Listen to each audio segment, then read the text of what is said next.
بسم اللہ الرحمن الرحیم۔ الحمد للہ المرفوع شانہ المنصوب برہانہ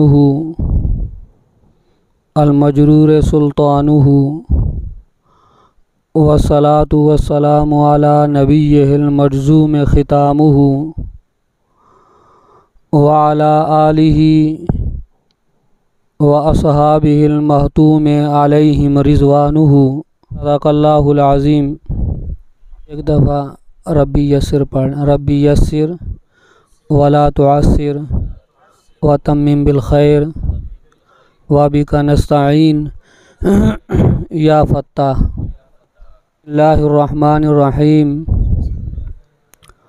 الحمد للہ رب العالمین والعاقبۃ للمتقین والصلاۃ والسلام علی خیر خلقہ محمد وآلہ اجمعین۔ میرے محترم علماء کرام، عزیز طلباء اور فاتح میڈیا کے سامعین، اپنے بزرگوں کے حکم سے آپ حضرات کے سامنے مخاطب ہوں۔ جو کتاب شروع کی جا رہی ہے، یہ عرصہ دراز سے ان چھٹیوں کے ایام میں حضرت استاذ محترم مولانا محمد یوسف صاحب دامت برکاتہم العالیہ پڑھاتے ہیں، دور نحو کے عنوان سے۔ انہوں نے میر سید شریف جرجانی رحمۃ اللہ علیہ کی یہ نحمیر پر کچھ فوائد اور نکات جمع کیے ہیں جہد کثیر کے نام سے۔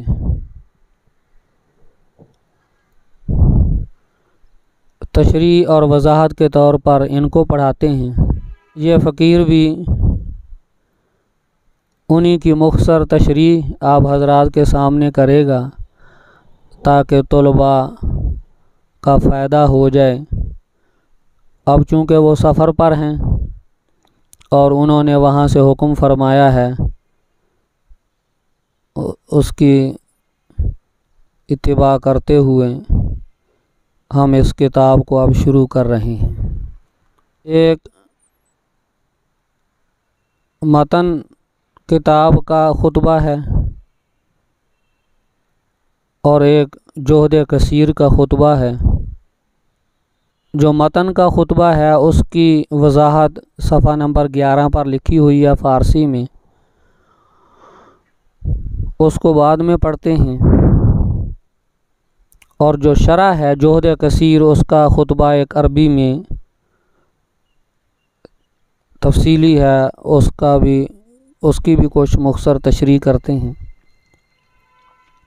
بسم اللہ الرحمن الرحیم بھی لکھی ہوئی ہے، اور الحمد للہ رب العالمین والعاقبۃ للمتقین والصلاۃ والسلام علی خیر خلقہ محمد وآلہ۔ یہ ہمارے پاس جو نحمیر ہے یا اور جتنے بھی نسخے ہیں آگے اجمعین لکھا ہوا ہے، اصحابہ کا لفظ نہیں ہے۔ اس جہد کثیر کا کاتب مولوی تھا، اس وجہ سے وہ آلہ کے بعد اس نے اصحابہ بھی لکھ دیا ہے۔ شرح کے اندر آ رہا ہے آل ہی کے اندر صحابہ بھی آ جاتے ہیں، تو اس نے مہربانی کی کہ اصحابی علیحدہ لکھ دیا تاکہ اشکال ہی باقی نہ رہے۔ تمام تعریفیں ثابت ہیں واسطے اللہ تعالیٰ کے، ایسا اللہ جو پالنے والا ہے سارے جہانوں کا۔ اچھا انجام ہو متقین اور پرہیزگار لوگوں کے لیے۔ درود اور سلام ہو اس اللہ تعالیٰ کی بہترین مخلوق پر، یعنی محمد صلی اللہ علیہ وسلم اور اس کی تمام آل پر۔ الحمدللہ الاحد الصمد العلام الغفار جود کثیر کا خطبہ ہے۔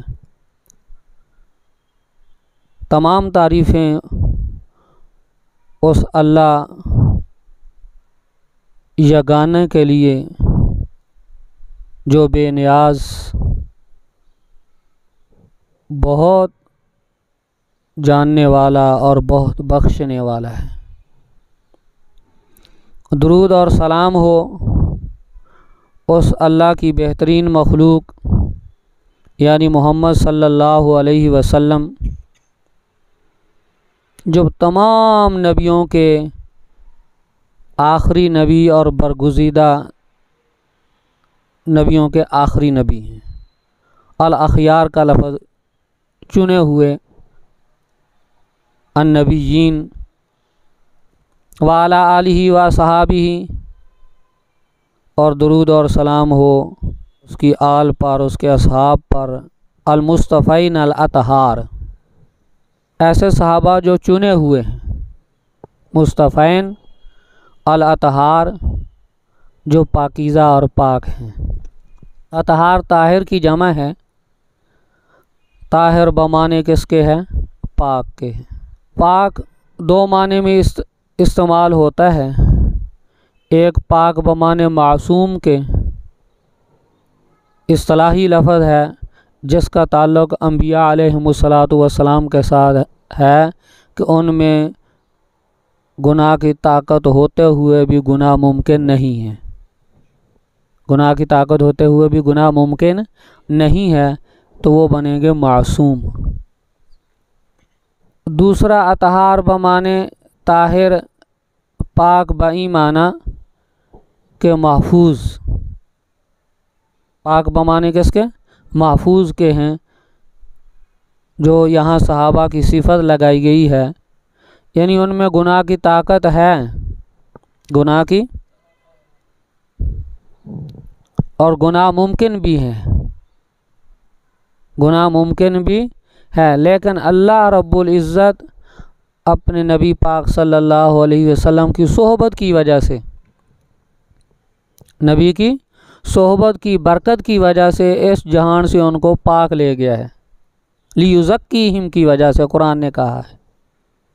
تو وہ گناہوں کی طاقت ہے، ممکن بھی ہیں، لیکن یہاں اس جہان سے وہ کیا گئے؟ پاک گئے ہیں بالکل۔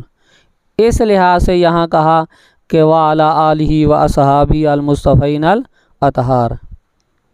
حمد و صلات کے بعد فیقول العبد الاضعف الراجی رحمت ربہ الغفار ہے، کہتا ہے بندہ کمزور، امید رکھنے والا بخشنے والے رب کی رحمت کا، امید رکھنے والا بخشنے والے رب کی رحمت کا، یعنی ابو الفتح محمد یوسف جو بیٹا ہے الولی التقی الحافظ عبد الستار۔ بہت متقی اور پرہیزگار حافظ عبد الستار حضرت استاد محترم کے والد مرحوم تھے۔ الوارنی ثم السمانی الرحیم یاری ہے،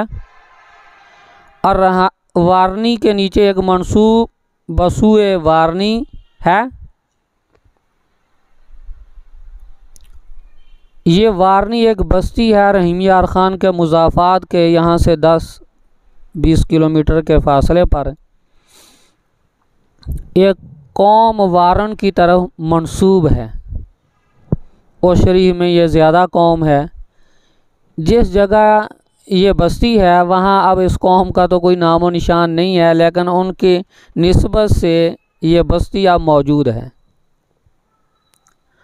وارنی کی اپنی یا بھی ہے، لیکن اس کو ختم کر کے یہاں یا نسبت کی لگائی گئی ہے بمعنی قریہ وارن کا رہنے والا، قریہ وارن کا رہنے والا۔ ثم السمانی ہے، پھر اس کے بعد السمانی ہے۔ یہ بھی ایک قریہ ہے رحیم یار خان کے مضافات کا، منصوب بسوئے چک